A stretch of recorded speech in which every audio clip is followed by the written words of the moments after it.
So hello guys, I just got home from the surgery and I'm honestly surprised because it wasn't as painful as I expected it to be. Thousands of tears later. Hi, it's Gigi, ang dakilang nagmamaganda, and welcome back to my channel. Before everything, I would just like to say thank you for everyone who has been subscribing to my channel. Guys, 11,000 subscribers na po tayo. Akalaan nyo yun. Laban lang tayo, guys, bago matapos ang taon. 20,000 na to. So if you guys are new to my channel, hi, my name is Gigi. I don't know if you guys know, but I'm actually a transgender woman from male to female. So if you guys don't know, that basically means I was born a guy and I continue to live my life as a woman. And I've consistently transitioned to become the woman that I am today. And with that said, I'm going to talk about one of the things that I've done in order to transition into the woman that I am. That will be my breast augmentation surgery. So I'll be talking about my story, everything that you guys are curious about. Do I still feel them? How do they look the first time I had them? How was the pain and everything? I will be answering them down here on this video. So if you guys are interested to watch that, subscribe first. I'm gonna give y'all some time to subscribe. I'm gonna give you 5 seconds. Okay, so I hope you guys are subscribed. Do stay and keep on watching. So in today's video, this has been very much well requested from each and every one of you. And this has been something na naging curious talaga kayo about me. And it's going to be my breast augmentation surgery. So everything started back in July of 2018. I actually got this as a grad gift from my parents. So imagine how lucky I am. Kung niregalo nila sa akin, usually ang hinihingi po ng mga college students after graduation, kotse, bahay, cellphone. Nung nakuha ko, dede. O diba, san ka pa? And the reason for that is because I wanted to start a new chapter in my life. And for me, the best way to actually push this kind of transformation is to start it through the breast augmentation surgeries. At first, my family was very reluctant when it comes to having the surgery because after all, surgery din naman siya and gagalawin yung body mo. And what if mamatay ka, diba? What if pagkagising mo, hindi ka na magising? But thank God, my parents are actually very supportive and very understanding of me. And I said, okay, since that's what you're going to worry about, let's look for a surgeon who's very much renowned, na pagkakatiwalaan natin, at hindi po natin ikamamatay ang ganitong classic surgery. So my parents agreed to that and we scouted for a good surgeon here in the Philippines. So yes, I had my surgery here in the Philippines lang. And a lot of people may think that I had my surgery in Thailand because it's a lot cheaper and there's a lot more professional surgeons that do plastic surgery. But for me, since I wanted to just have it here in the Philippines, meron namang mga doktor dito na board certified din naman, kaya dito ko na lang po pinush ang surgery na to. When we were scouting for a doctor, we wanted to look for a doctor who has been specializing in transgender plastic surgery. Gusto ko yung magiging doktor ko, nakagawa na ng mga pasyenteng transgender para alam na nila yung ginagawa nila. We had the surgery here in Tomas Muerto. The clinic is called the Stanley Institute. It is a clinic for estheticians, so yung mga nagkapa-facial, magkapa-liposuction, and my doctor who has done a lot of transgender patients already is Dr. GANNABAN. She's been doing plastic surgery for quite a while now and she really knows what she's doing. So that's why we decided to have her. We decided to proceed with the consultation. So the entire process of the consultation was actually fairly easy. The longest part of the journey was really the healing process and I'll get to that later. So for the consultation, it actually took me around 2 weeks lang. Napakabilis lang po, guys. So second week of June, we went to the clinic and the first week of July, nagpa-surgery na kami. O diba? Walang tumpik-tumpik. Go lang ng go. So, ayun yung ginawa namin. So, the doctor oriented us with what the surgery is going to be like, what are the different methods of having the breast augmentation surgery, what kind of implants there will be, what sciences are going to best fit you, what kind of medications you should take. So, first things first, they asked me if I was undergoing HRT or hormone replacement therapy and for how long I've been taking it. So, if you guys don't know what HRT is, I'm linking the video down below just so you guys know what HRT is. The reason why my doctor asked it is because when you undergo HRT, like I said in my video, you can actually develop boobs as well from it. And what I mean to say is that that boob will develop a bigger amount of breast tissues. Breast tissues are, yun yung paglalagyan ng implant dapat. And the more breast tissues that you have, the more natural it's going to be. So for me, thankfully, I've been undergoing HRT for a year already. That's why my doctor proceeded with the surgery. Usually, if it's less than that, the doctors would probably deny you of the surgery until you've had enough breast tissues for the implant to go in. Because kung wala kang breast tissue, walang paglalagyan yung implant mo, te. Hindi yung mo ka naturally, alam mo ka nakapatong lang, te. Kaya, kailangan mag-HRT ka daw muna. Then after that, she asked me what kind of implants I want. Because the implant, there's actually a lot of implants that you can put. There's different shapes, there's different textures, and there's different sizes. For the shapes, there's the round one, there's a teardrop-shaped one, and then there's a rough texture and a smooth texture. And then for the sizes, it's based on CC. I wanted to entrust what my doctor would prescribe me. So I asked her, what's going to be best fit for my build? I was weighing around 140 pounds. I was staggering at 5'9 feet. So I wanted to know what would best fit that kind of structure. And I wanted my boobs to look, you know, very natural lang, very babaihan, looks just perfectly for that body, and it doesn't look too big nor too small. So my doctor prescribed me with a certain size. So she prescribed me 350cc in size with the smooth texture and round in shape implants. And the brand that she prescribed me was Mentors. And Mentors is very high quality. It's made in the US and it's DFA approved. Basta yung sa US, basta approved siya. Ganun, charot. Yun yung binigay nila sa akin. But syempre, after all that consultation, comes the price. The consultation was free. Pero doon na po namin pinag-usapan yung magiging presyohan ng surgery. So ito na, labas na ng pera, guys. Drum roll, please. So the price that she gave me was 150,000 for the surgery. Wow! Wow!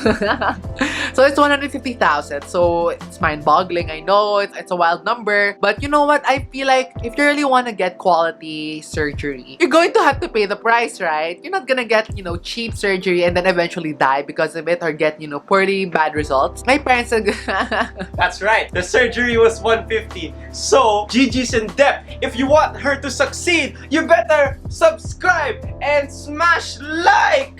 Mema! Charot. So basically, that's what happened. And it was very costly, but since I wasn't paying for it, it was my mom. My mom had the final say about it. And my mom actually agreed to it. So thank God, bless her soul, for agreeing to this. Because if it wasn't for her, this wouldn't have been a possibility. So thank you.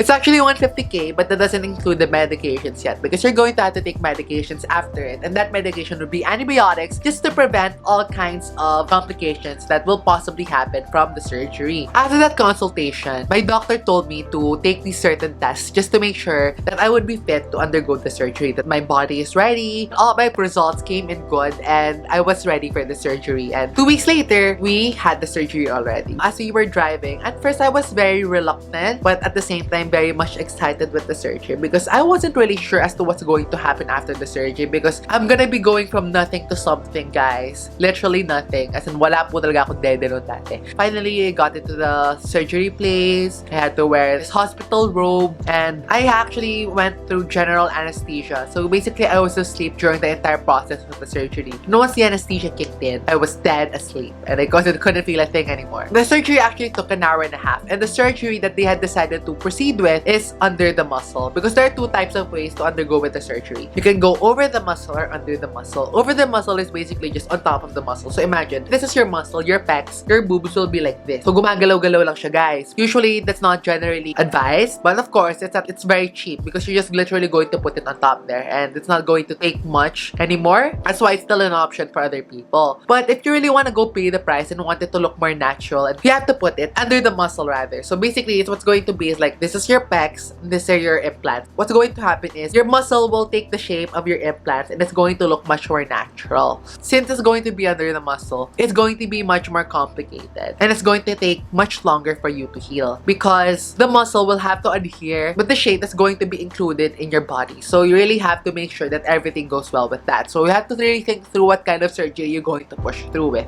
because there are certain pros and cons to it. And then as for my incision, I had my incision under my breast. You can have them here, you can have them here, you can have them at the nipple actually. I decided to have them here because it's easier to cover. Okay, as soon as the surgery was finished, I was moved into the clinic bed and a few moments later, I woke up and honestly, that moment wherein I woke up was actually one of the most life-changing moments in my life because for the very first time ever, I could actually feel that I had breasts and that has been something that I've been asking for the longest time since I decided to live out my life as a transgender woman. Of course, I was very high on sedatives relatives. I was feeling very crazy. I was just smiling because of course I was very happy that it actually happened finally after so long. I was feeling my breast underneath the bandages and I was saying to myself na sa wakas Lord, nabiyayaan ako ng yoga. Hindi ko ma-imagine na mangyayari talaga ito sa buhay ko, pero nangyari siya. As soon as I woke up, right beside me was my mom, and that was very, very touching for me because it was that very moment wherein I really assured myself with the love of my parents. Finally realized that my parents really truly did love me, that they actually cared for my well-being, that they actually truly accept me as a transgender woman. And it was very, very heartwarming for me to see her beside me holding lugaw or porridge. Apart from the fact that I had the boobs already, I also got another life-changing moment, which was that my moment with my mom. Even I don't think my mom took it seriously, but to me it was actually very special. So I love you, mommy. The surgery is actually an outpatient procedure. So pinauwi nila ako afterwards when I was ready to leave na. And then when I got home, syempre umaepekto pa rin yung anesthesia. So medyo wala pa ako naramdaman, medyo lightheaded ako, medyo weird pa yung boobs ko. So parang what the fuck, ano ba nangyayari sa akin? And then the anesthesia disappeared.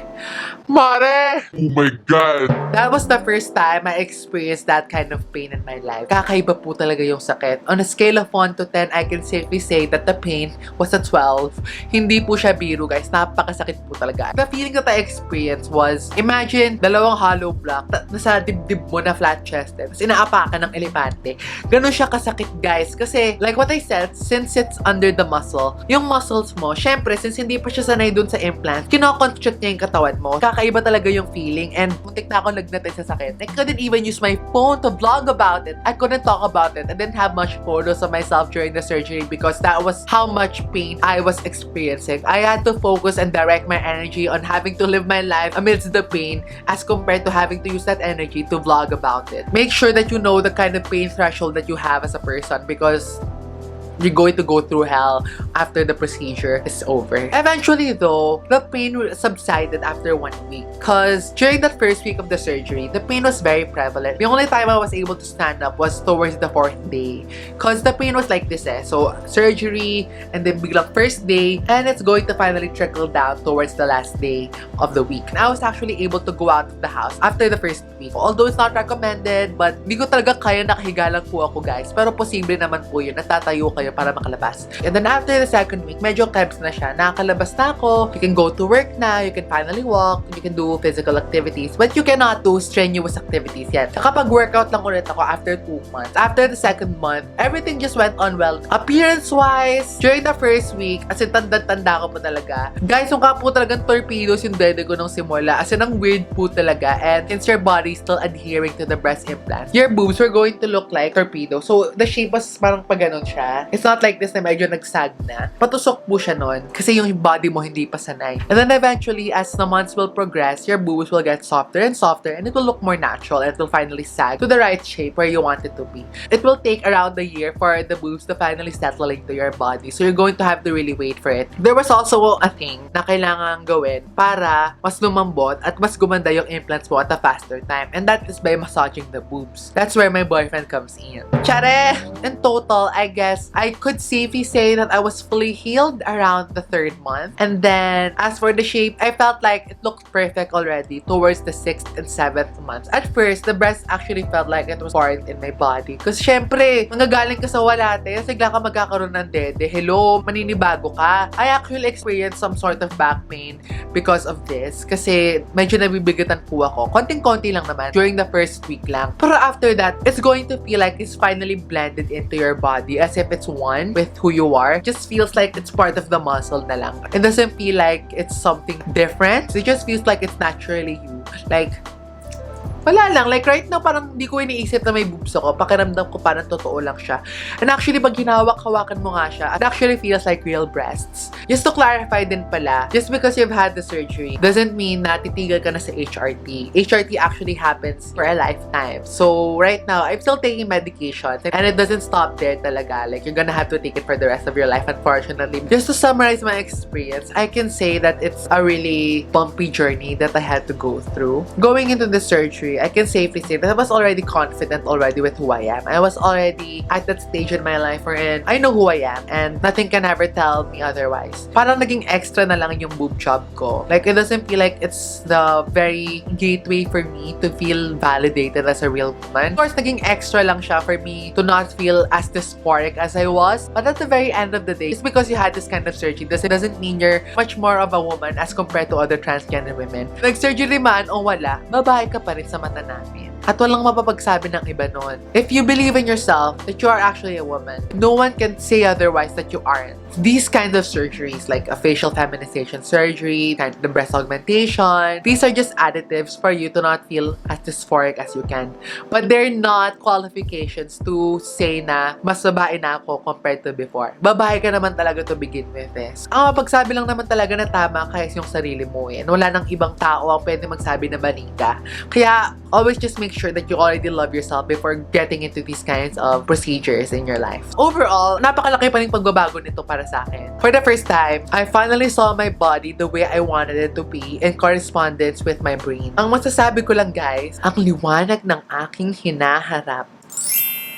Thank you so much for watching this video. Sana naman na-educate ko kayo kahit papano. And if you guys like this video, hit the like button, hit the notification bell, hit the subscribe button, and everything. And if you guys want more videos such as this, do not hesitate to comment down below. So thank you so much for listening to my journey, and I hope you guys have a wonderful day ahead of you. And always remember, love comes from within. So always prioritize yourself. So once again, this has been Gigi, ang dakilang nagmamaganda, and I'll see you on my next video. Mwah! And the doctor basically tailor-fit it. Go there. What's up, guys? It's your boy, Gigi's Joa, and welcome to the vlog! Oh my god, oh my god, oh my god.